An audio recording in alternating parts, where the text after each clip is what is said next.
This is going to be the Cycladic civilization of early Cycladic 2 hat.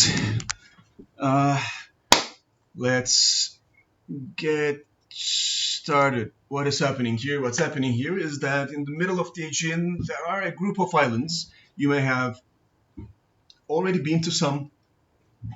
Um, Santorini, Mykonos, and we call them the circular islands. Cyclades literally means that. These islands are the islands that we're talking about. And during the early Bronze Age, a very important culture flourished in these islands.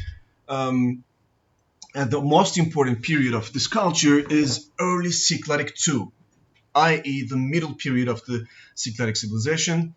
So what's happening here? The common cultural traits that we find pretty much all over Cyclades are the sometimes rarely stone and often clay, the so-called frying pans. Obviously, they were not frying pans at all.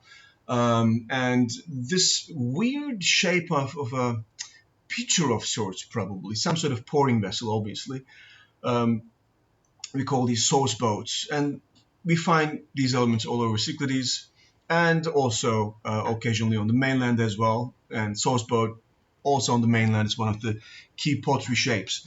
What's happening here? What's happening is that obviously the seafaring Cycladic culture played a very important role with their so-called longboats. On those frying pans, we see the depictions of these longboats. Because if you think of it, Cyclades is just in the middle of Asia Minor, mainland Greece, and Crete, our three important cultural zones. And this is the time of rowing boats, because sail was not invented yet.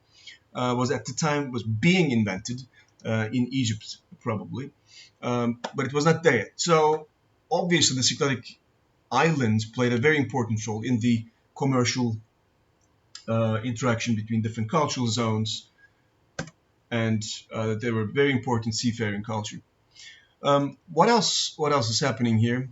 The most important period of the early Bronze Age in the Cyclades is early Bronze Age 2, so locally also known as EC2. What was happening here? We start seeing a rather sophisticated, complex culture. Unfortunately, most evidence comes from the graves. Not very stratified settlements do we have, unfortunately. So our evidence is sort of biased towards the funerary material cultural remains. But obviously, it was a period of rich, sophisticated, rather wealthy society. And something weird happens towards the end of this period. An entirely different material culture appears, and in the end replaces the culture of early Cycladic 2 in early Cycladic 3. It's called the Castri group. These had proper tin bronzes rather than the arsenic bronze, which was until then was the main type of bronze. And they had an Asia Minor style fortified settlements. They had a particular pottery style, using, by the way, for the first time in the Aegean, the potter's wheel, again an Anatolian trait. And many people think, do we have some sort of migration here?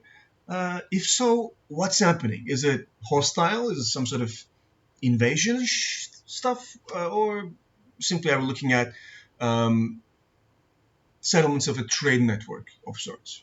The answer to that question is still unknown, but know that the typical early Cycladic 2 culture after the end of early Cycladic 2 was no more, and everything changed entirely. Of course, the most well-known type of artifact from early Cycladic 2 culture is the so-called folded iron figurines, or sometimes when they're like life-size, not a figurine, but a figure, we call them.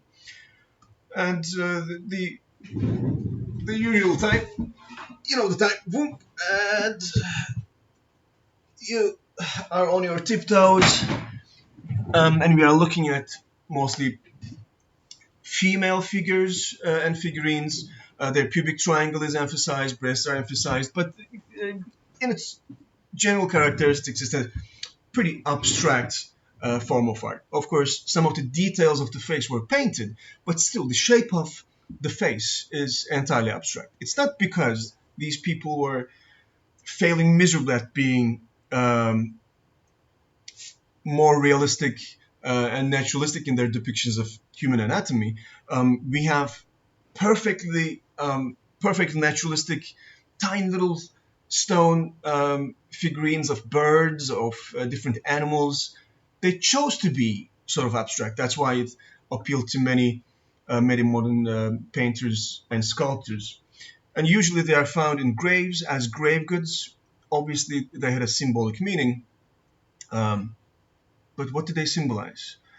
Some people thought that they were not supposed to be um, standing like this because they're on tiptoes. Maybe they were lying down. Maybe they were representations of the deceased. But then, even in male graves, we find the female figure. So we're not sure what's happening there. One important hint comes from Keros, which is excavated by famous British Lord Colin Renfrew.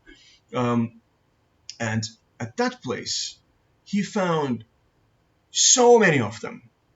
And they were broken, obviously in a ritual fashion. It's um, deliberate breakage, and they were deposited at this ritual place. So this is the only place that we have on the island of Keros that we find these little guys, um, not from a burial context, but from a maybe some sort of cult place. So that's that. Here you see some of the examples. The one on the right is my favorite. She's called the Stargazer. And towards advanced EC2, advanced early Cycladic 2, we start finding another group, the so-called musicians group. Either they are playing harp, lyre type of things, or the double flute, as you see here, with their very funny, stocky anatomy. The difference between these guys and the female figurines, it looks like these are dudes. Some sort of craft specialization in terms of musicians, being the man who knows these things, but whenever we have musicians, they're usually, not usually, almost always uh, male. And oh, Brancusi, the famous Romanian sculptor, and Ai Weiwei, these are, Ai Weiwei is actually a very current conceptual artist, and Brancusi was at the start of the century, and you can see the impact of Cycladic figurines on their art. Uh, well, yeah, that's it for Cycladic. See you guys in literally 30 seconds.